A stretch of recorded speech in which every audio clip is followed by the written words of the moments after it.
Put down the hammer and pick up the pencil. You're about to listen to the Savvy Radio Show. Learn from real-life real estate investors, experience revealed with the Savvy Landlord as your host. Savvy investors, this is your friend Steve VanCauwenbergh, the Savvy Landlord. And hopefully you had a great weekend. It's Big Monday.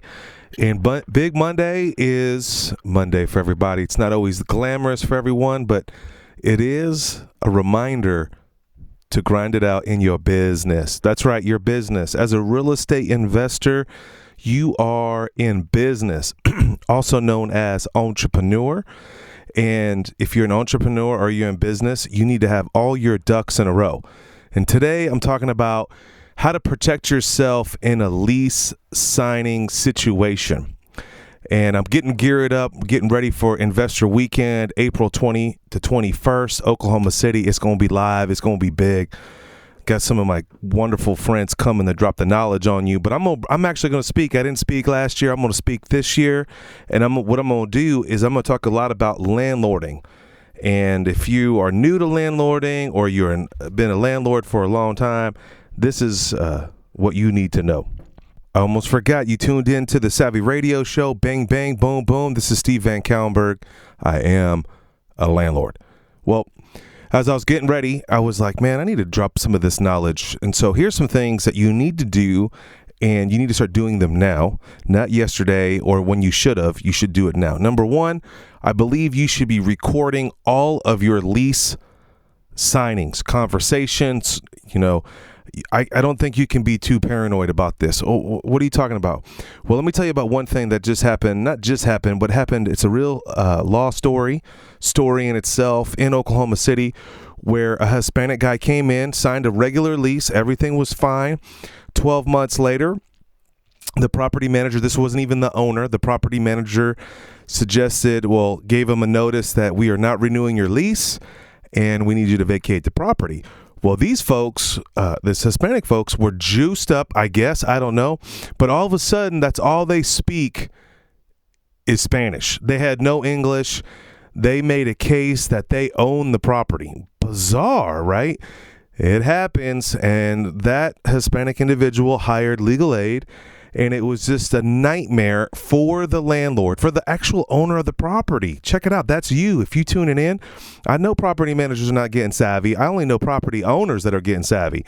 So even you, you landlord, savvy investor out there, you got a property manager representing you as an organization. You need to get on the phone right now, send an email to your property manager, spend the $50, get a recorder, and put it out right in front of the new leasee that's going to lease the property and say, hey, we do everything in writing and we're going to record this. Is this a problem? If they say yes, it's a problem, then you need to find the door. Anyway, so that's number one. Number two, triple check the lease. Yes, there was an article that was written a while back about a girl slid in. So this not so savvy investor or landlord or property manager emailed the lease to the tenant in a Word doc. Well, that tenant went in there and changed somewhere a clause in there that said, on her birthday, you need to buy me a birthday cake. Yeah, and I know that sounds funny, but it's also bizarre and weird, and it could backfire on you. This is a real deal. Google it up. Landlord lease birthday in the lease. So what I'm trying to tell you, number two, triple check. And I have done this myself. I've actually had a property manager put in the rent was $25 instead of $725. You need to double check the lease, triple check, three times. When I was doing this all by myself, I had a friend. I was like, yo, would you mind double check on this lease? And he was a very detailed individual, always found something wrong.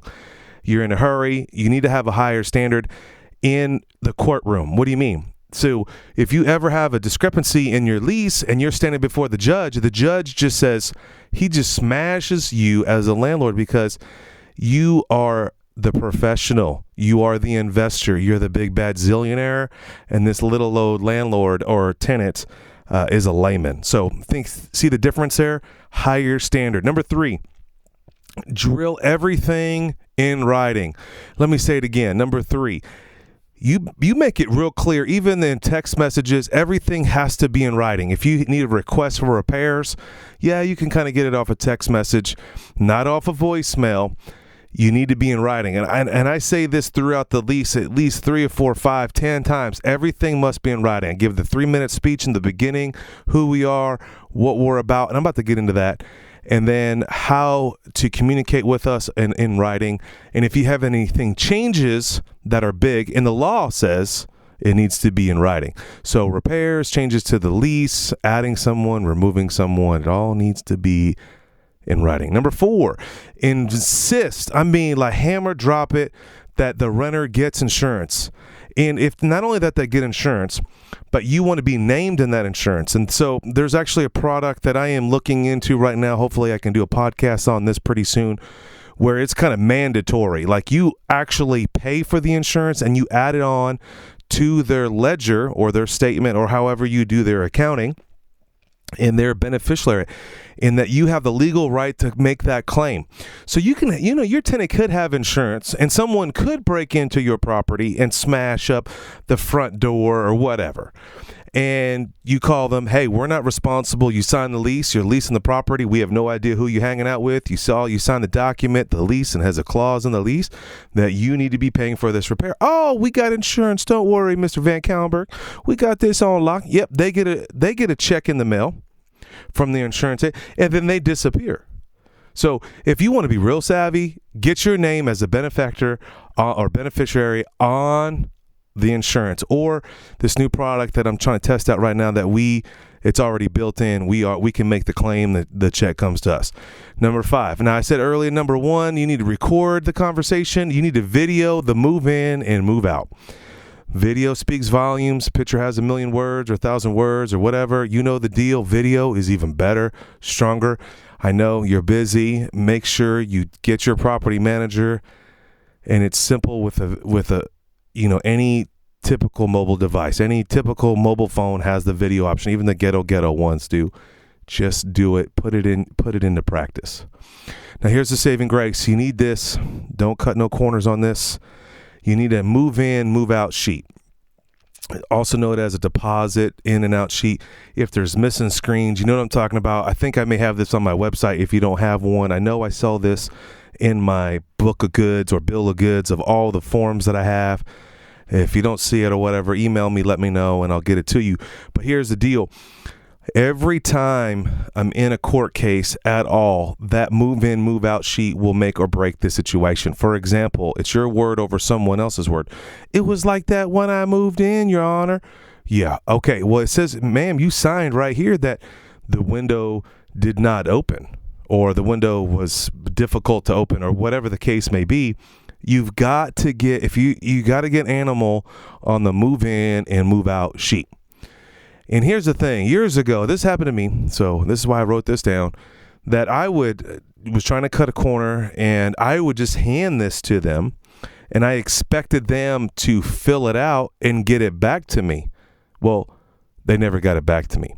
And then one time I had a court case. I'm like, where's that move in and move out sheet? And it wasn't in their file. And the next thing you know, because I didn't do my job. So you can go there with them to fill it out, or make them get it to you in a certain timetable, like in 2 days, or there's a fine. I don't know. Whatever it makes you motivated to get it done, but get it done. Number 7, get things in writing. Okay, get things in writing. I know I talked about that. Number 3, you just, if you come across with that kind of demeanor, I think they're going to take you serious when you threaten them, and you're not threatening them. Hey, it's due on or before the 1st. If you don't pay, you don't stay, you're going to get evicted. All right. But if you're lackadaisical about stuff, everything else is going to be lackadaisical. All right. So that was part 1 of what you should do on a lease signing, how to protect yourself. Now, part 2. Yeah, I'm going to bring out part 2 today. What up? Yep. Number 3. Side note.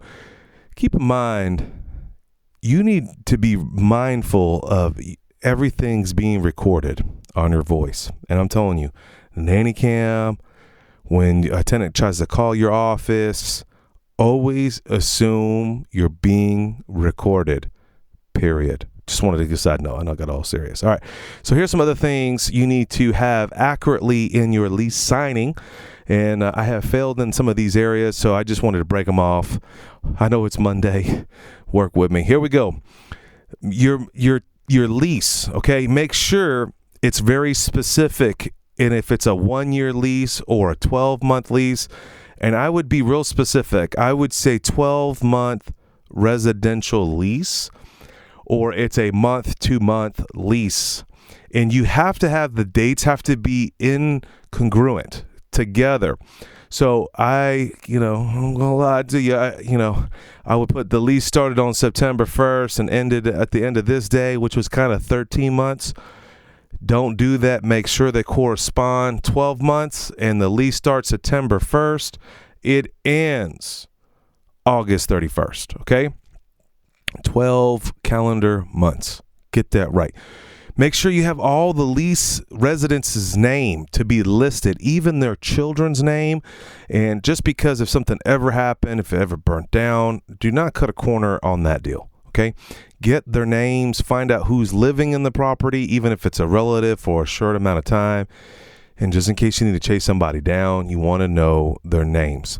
Co-signers as well, signatures. And you need to let people know what's the maximum occupancy. In my lease, it says, hey, if someone moves in unauthorized and we find out about it, now how can we find out about it? But we have found out about it before, say in an apartment building, and we charge you $100 right out the gate. Anyone that stays more than 14 days, aka 2 weeks, we're going to charge you. We're going to put it on your ledger. You don't pay it, you're moving out.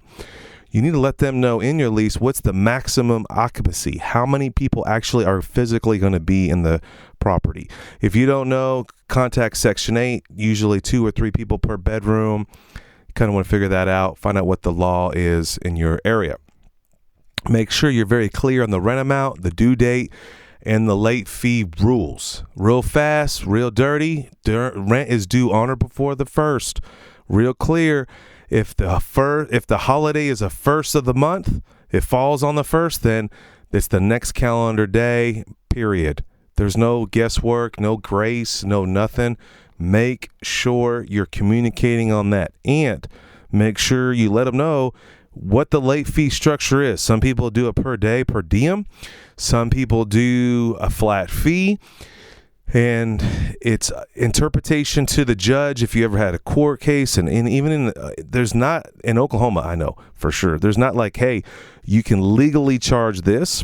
I've seen all kinds of stuff being thrown out of court, and it's just, I think it says in the law, it says reasonable. What's reasonable? $100 a day? Come on. I know it's reasonable to you, but it may not be reasonable to the judge. Okay, and another thing that you may want to put in your lease that was kind of epic, successful for me, is a holdover. Like, what happens at the end of the 30 days or the end of that lease, and you've given them proper notice, or they've given you proper notice, and they have decided to stay, and it jams up what you're trying to do. You can have a holdover fee. That's something else that you can add in there. Your rent payment instructions, how do they pay, where do they pay, what happens, security deposit amount, all this needs to be very clear and concise in your lease. Pet move-in fee, pet deposit, which I would never use that word deposit. It would be a pet fee, pet rent, and a move-in fee of your pet. Interesting. Pet requirements, what's their size, what breeds are allowed. A lot of rookies, hopefully you're tuning in, and turn it up a little bit louder here.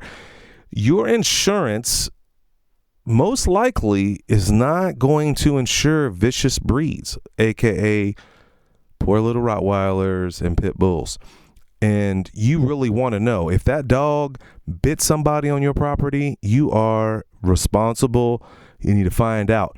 So don't, as a landlord, you don't want to be casual in this game. If you're casual, it means casualties. Don't be involved. Utilities. Which utilities are included in the rent? It's pretty obvious, spelled out. Also, I've seen landlords, which are pretty savvy. They say, hey, the utilities. Now, these are more of maybe a higher class property, maybe a little bit more astute type of folks, but they require that the utilities are turned on to the end of the month, and say if they moved out early. Also, you should require, and we do, all utilities are turned on before they sign the lease, not afterwards. And then here's the most, I think, important in general is how do you handle maintenance? What's the protocol? How does that happen? It's real simple for us. They go to our website, they log into their account. That's the same account where they pay their rent or bills or concessions or whatever. And that's where they also make a request for maintenance. And so it's in writing now. They get a copy, we get a copy, we see how long it takes, and then we keep track, and then it's perfect for accounting purposes. Anyway, my name is Steve VanCauwenbergh. You want to drill it down even deeper, then come to the Investor Weekend. Yep, that's coming up April 20th. I'm juicy on it. Yep, I'm going to talk about it all the time. Sorry. That's what it is. Go to investorweekend.com. Investor Weekend is not far off, with over 10 information sessions to increase your portfolio. Log on to www.investorweekend.com. Whether you are a seasoned investor or never purchased a property before, you don't want to miss the Investor Weekend. Join us for a powerful, knowledge-packed weekend with over 10 informational sessions that are bound to enlarge your real estate investments. You will hear from the best national and local real estate investors that will share practical and relevant experiences with you, the investor. There will be several networking sessions to connect with other like-minded people for potential funding, partnerships, and yes, hot deals. Go to www.investorweekend.com. Did you know we meet once a month for the Landlord Lunch Meeting? The third Wednesday of every month. Go to landlordlunch.com. Thanks for listening to the Savvy Radio Show. Glide online and listen to our other motivating episodes at savvyradioshow.com. Connect on Twitter at LandlordBook and always be buying assets.